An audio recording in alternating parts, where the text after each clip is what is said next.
नमस्कार, मी विशाल परदेशी. गावाकडच्या बातम्यांमध्ये आपलं सगळ्यांचं स्वागत. जाणून घेणार आहोत गावकुसातल्या वेगवेगळ्या घडामोडी. अगदी झटपट सुरुवात करूयात. कोकणातल्या बातमीपासून. नाणार रिफायनरी स्थलांतरित करण्याचा कोणताही विचार नसल्याचं RRPCLच्या सूत्रांकडून सांगण्यात आलंय. उलट या रिफायनरीसाठी लागणाऱ्या कुशल अकुशल कामगारांच्या 675 जागांसाठी रिफायनरीने कोकणातल्या सर्व प्रमुख वृत्तपत्रात कौशल्य विकास उपक्रमाची जाहिरातही दिली आहे. याबद्दलच आता चर्चा केली जाते. आंतरराष्ट्रीय स्तरावर सोन्याच्या दरात झालेली वाढ ही चर्चेचा विषय ठरली आहे. जळगावच्या सुवर्णनगरी सोन्याचा दर आता 33,000 रुपयांपर्यंत जाऊन चढलेला असल्याचं बघायला मिळतंय. पुढील काळात देखील सोन्याच्या दरात आणखी वाढ होण्याची शक्यता असल्याने जळगावच्या सुवर्णनगरीत ग्राहकांनी सोने खरेदीसाठी गर्दी केली असल्याचं पाहायला मिळतंय.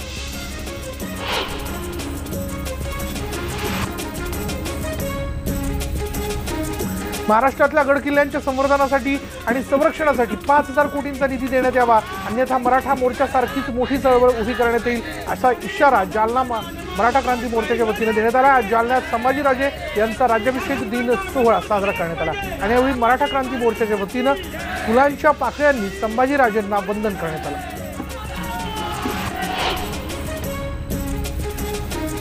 शिवसेना प्रमुख बाळासाहेब ठाकरे यांच्यावर आरोप केल्याप्रकरणी धुळ्यात संतप्त शिवसैनिकांनी माजी खासदार निलेश राणे यांचा प्रतिकात्मक पुतळा जाळला. धुळे जिल्हा शिवसेनेच्या वतीने निलेश राणे यांचा निषेध करत शिवसेना कार्यालयापासून मोर्चा काढण्यात आला होता आणि यावेळी शिवसैनिकांनी निलेश राणेंविरोधात जोरदार घोषणाबाजी केली. दिवंगत शिवसेना नेते आनंद दिघे यांच्या मृत्यूप्रकरणी बाळासाहेब ठाकरे जबाबदार असल्याचा सनसनाटी आरोप निलेश राणेंनी केला. निलेश राणेंच्या याच वक्तव्याचा निषेध करत शिवसेनेने आंदोलन केलं. भुसावळमधल्या दीपनगर औष्णिक विद्युत केंद्रातील LMC सिक्युरिटी फोर्स प्रायव्हेट लिमिटेडमधील सुरक्षा रक्षकांना गेल्या 4 महिन्यांपासून वेतन मिळालेलं नाहीये आणि त्यामुळे या सुरक्षा रक्षकांनी दीपनगरच्या गेटसमोर आमरण उपोषणाला सुरुवात केली. मराठवाड्यातल्या दुष्काळग्रस्तांना शिवसेनेकडून पशुखाद्याचं वाटप करण्यात येतं. आदित्य ठाकरेंनी ग्रामस्थांशी बातचीत करत काही जणांना पशुखाद्य वाटलंय. यानंतर आदित्य ठाकरेंची पाठ वळता शिवसेनेनं मदत म्हणून पाठवलेलं पशुखाद्य लुटण्यासाठी गावकऱ्यांची झुंबड उडाली. शिवसेना प्रमुख आदित्य ठाकरे 3 दिवसांच्या मराठवाडा दौऱ्यावरती आहेत. नांदेडमधून त्यांनी आपल्या दौऱ्याला सुरुवात केली आहे. नांदेड जिल्ह्यातील हदगाव तालुक्यातील नवरदेववाडी आणि वरवट या गावात धावती भेट देऊन त्यांनी शेतकऱ्यांशी संवाद साधला.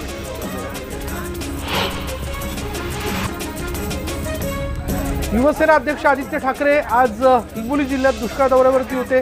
वसमत तालुक्यातील आसेगावमध्ये त्यांनी पशुखाद्य वाटपही केलं आणि या कार्यक्रमात त्यांच्यासोबत सेल्फी काढण्यासाठी अनेकांमध्ये स्पर्धा सुरू होती.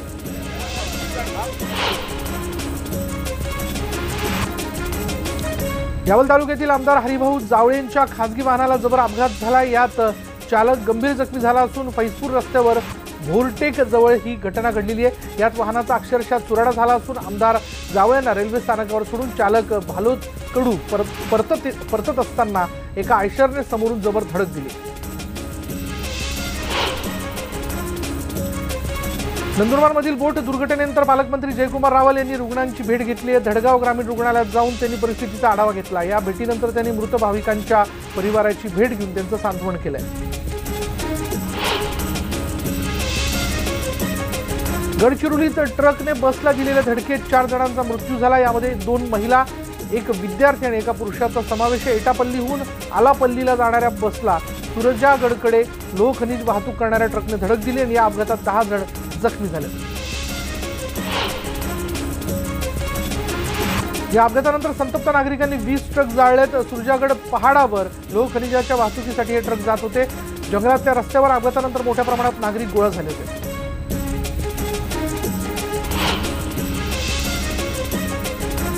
यवतमाळच्या हिवरा संगम इथे दादाजीनगर शाळेजवळ ट्रॅव्हल्स आणि दुचाकीची समोरासमोर धडक झाली.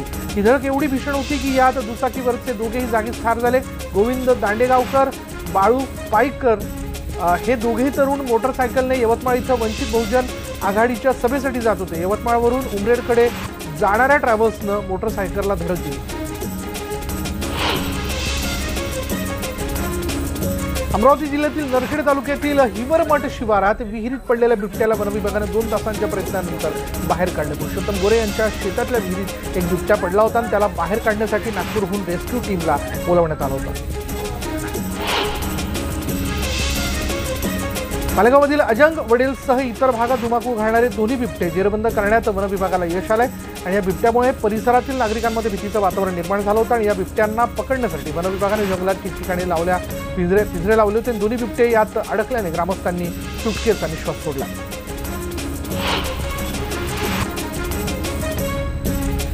अमरावतीमध्ये आयकर विभागाच्या पथकाने बिल्डर प्रवीण मालू तलडा सोनी यांच्यासह 10 बिल्डरांच्या घरावर छापे मारले आणि या बिल्डरांनी आयकर चुकवल्याचा आयकर विभागाला संशय आल्याने ही कारवाई सुरू करण्यात आली आहे आणि त्यामुळे शहरातील बिल्डरांचं धाबं दणाणलं।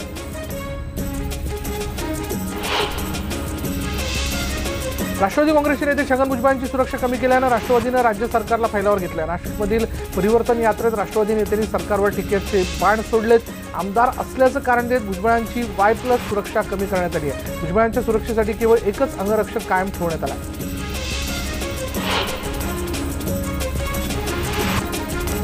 महागाई वाढून नरेंद्र मोदी यांनी सर्वसामान्यांना लुटला असा हल्लाबोल विधान परिषदेतले विरोधी पक्षनेते धनंजय मुंडे यांनी केला। ते सिन्नरमध्ये बोलत होते। लोकांना खायला काही नाही आणि मोदी 6 कोटी शौचालय बांधतायत अशी टीकाही त्यांनी केली। कधी दलित सवर्णांमध्ये तर कधी मराठा ओबीसी यांच्यात वाद लावले असा घणाघात राष्ट्रवादीचे नेते छगन भुजबळ यांनी केला।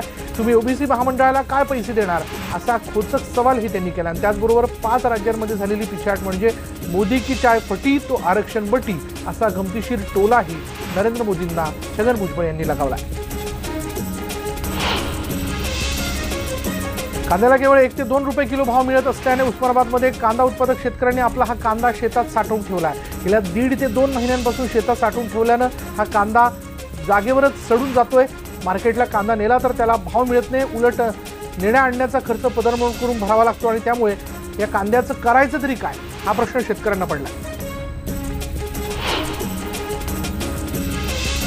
सेवाकर नोटिसांविरोधात व्यापाऱ्यांनी सुरू केलेला शेतीमाल सौदेबंद आंदोलन 3ऱ्या दिवशीही कायम आहे। व्यापाऱ्यांच्या या आंदोलनाला पाठिंबा म्हणून संपूर्ण मार्केट यार्ड बंद ठेवण्यात आलंय। हमाल संघटनाही या आंदोलनात सहभागी झाली आहे। सांगली कृषी उत्पन्न बाजार समितीमधील 1300 हळद, गूळ आणि बेदाणा व्यापाऱ्यांना GST विभागाकडून सेवाकर नोटिसा बजावण्यात आलेल्या आहेत। देशात कोणत्याही राज्यातील व्यापाऱ्यांना अशा प्रकारच्या नोटिसा बजावण्यात आलेल्या नाहीत असा या व्यापाऱ्यांचा आरोप आहे।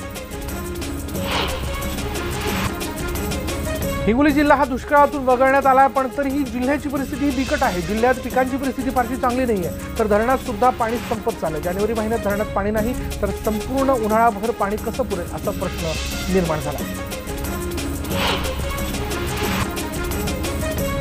प्रकल्पग्रस्तांना दिलेल्या वर्ग 2च्या जमिनी वर्ग 1 करण्यास मान्यता देणार असल्याचा मोठा निर्णय महसूल विभागाने घेतला आहे।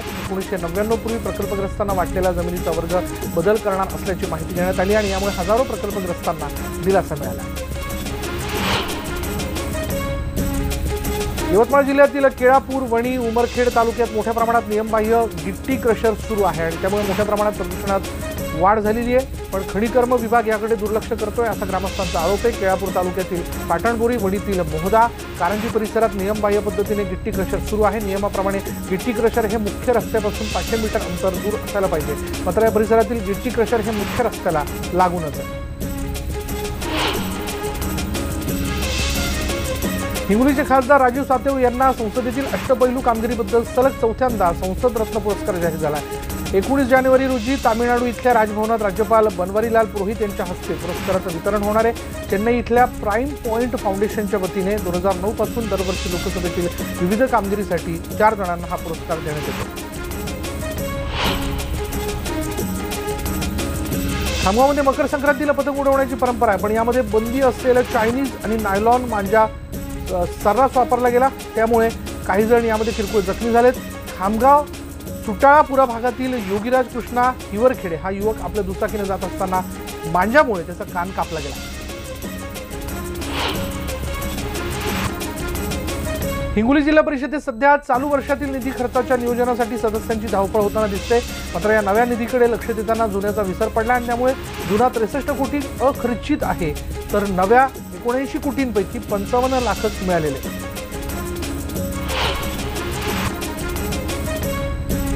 वाशिम जिल्ह्यात गोवंशाची कत्तल करून अकोल्यात गोमांस विक्री होत असल्याचा प्रकार अकोल्यातील सिटी कोतवाली पोलिसांना कळाला। एका वाहनातून अकोला शहरात गोमांस आणल्या जात असल्याची गुप्त माहिती मिळाली आणि या माहितीच्या आधारावर सिटी कोतवाली पोलिसांनी 4 चाकी वाहनासह वाहन चालकास ताब्यात घेतले। शेख रियान शेख युसुफ कुरेशी असं ताब्यात घेतलेल्या वाहन चालकाचं नाव आहे। ताब्यात घेण्यात आलेल्या वाहनातून जवळपास 200 किलो गोमांस जप्त करण्यात आले। वाशिम जिल्ह्यातील रिसोड इथून हे गोमांस अकोल्यात विक्री करता आणलं जात होतं। जालना राष्ट्रसंत भगवान बाबांच्या मूर्ती विटंबनेचे पडसाद जालना जिल्ह्यात पाहायला मिळत आहेत। परतूरमधील आष्टी इथं स्वप्नील शिंदे नामक व्यक्तीचा पुतळा जाळून तीव्र निषेध आंदोलन करण्यात आलं। भगवान बाबांच्या मूर्तीची समाजकंटकांकडून विटंबना करण्यात आली होती आणि त्याचाच निषेध करण्यासाठी आज आष्टीमध्ये कडकडीत बंद पुकारण्यात आला आणि यावेळी समाजकंटकांना अटक करण्याची मागणी करण्यात आली। कुडल संगमच्या धर्तीवर मातृलिंग गणपती देवस्थानचा परिसर विकास करण्यासाठी मुख्यमंत्री देवेंद्र फडणवीस यांच्यासमवेत बैठक घेऊन प्रयत्न करणार असल्याची ग्वाही पालकमंत्री विजयकुमार देशमुख यांनी दिली आहे आणि यावेळी महापूजा पालकमंत्री विजयकुमार देशमुख यांच्या हस्ते विधिवतपणे करण्यात आली। पंतप्रधान नरेंद्र मोदी यांच्या अध्यक्षतेखाली आज केंद्रीय मंत्रिमंडळाची महत्त्वाची बैठक होते। अडचणीत सापडलेल्या साखर उद्योगाला मोठा दिलासा देण्यासाठी निर्णय होण्याची शक्यता आहे। दापोली कोकण कृषी विद्यापीठाचे कलिंगड बाजारात दाखल झाले। तर कृषी विद्यापीठाच्या प्रक्षेत्रवार डेमो प्लांट म्हणून कलिंगड शेती केली जाते याची माहिती शेतकऱ्यांनाही दिली जाते आणि या परिसरातले अनेक शेतकरी भात शेतीनंतर दुबार पीक म्हणून कलिंगडाची शेती करतात। वाशीमध्ये झालेल्या स्नेहसंमेलन कार्यक्रमादरम्यान संजय काळे हत्येप्रकरणी आज काळे कुटुंबियांनी मृतदेह ताब्यात घेण्यास नकार दिला। मुख्य म्हणजे ही हाणामारी पोलीस स्थानकाच्या जवळच्या भागात झाल्यानं पोलिसांच्या कामगिरीवर प्रश्नचिन्ह व्यक्त केलं जातं। अहमदनगर जिल्ह्यातील शेवगाव तालुक्यातील खोजेवाडी इथं स्वाभिमानी संघटनेच्या कार्यकर्त्यांनी शरद मरकड यांना विना अनुदानित चारा छावणी त्यांनी सुरू केलेली आहे। शेतकऱ्याला वाऱ्यावर सोडणाऱ्या भाजपचा पराभव होईल असं राजू शेट्टी यांनी स्पष्ट केलं।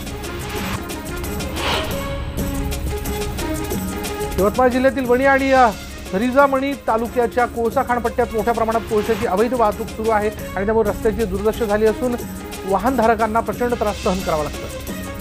अगदी झटपट राज्यातील उद्योग क्षेत्रातील कामगारांचं किमान वेतन गेल्या 5 वर्षांपासून प्रलंबित आहे। अशा उद्योगांमधील कामगारांना यावर्षीपासून किमान वेतन कायद्यानुसार लाभ मिळणार असल्याची माहिती राज्यमंत्री आणि किमान वेतन सल्लागार मंडळाचे अध्यक्ष रघुनाथ कुचिक यांनी शिर्डी इथे दिली। नाशिकमध्ये तात्काळ बैठकीचं आयोजन करण्यात आलं होतं आणि या बैठकीत कायदेशीर बाबींचा विचार करून प्रलंबित प्रश्न मार्गी लावणार असल्याचं त्यांनी सांगितलं।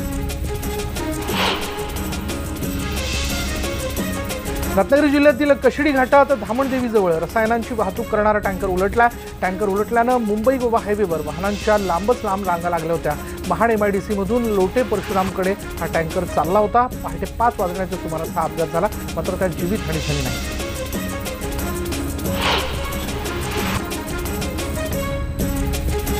रायगड जिल्ह्यातील नौखार या गावामध्ये नुकत्याच एका आरोग्य शिबिराचं आयोजन करण्यात आलं होतं। या शिबिरामध्ये मधुमेह, डोळे तपासणी, कर्णबधीर तपासणीसह जनरल तपासणी करण्यात आली। 1000पेक्षा अधिक ग्रामस्थांनी या शिबिराचा लाभ घेतला।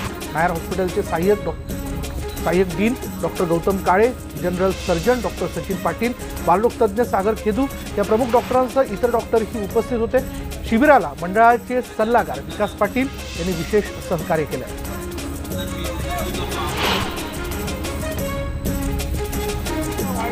सिद्धरामेश्वरांच्या अक्षता सोहळ्यानंतर दुसऱ्या दिवशी मानाच्या 7ही नंदी ध्वजाची मिरवणूक करून होम प्रतिपन्न विधी पार पडला।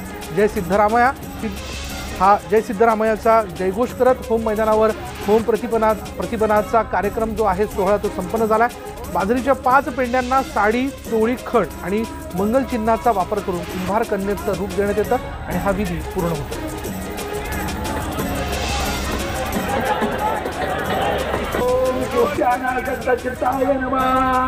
व्हाईटनेस करायचा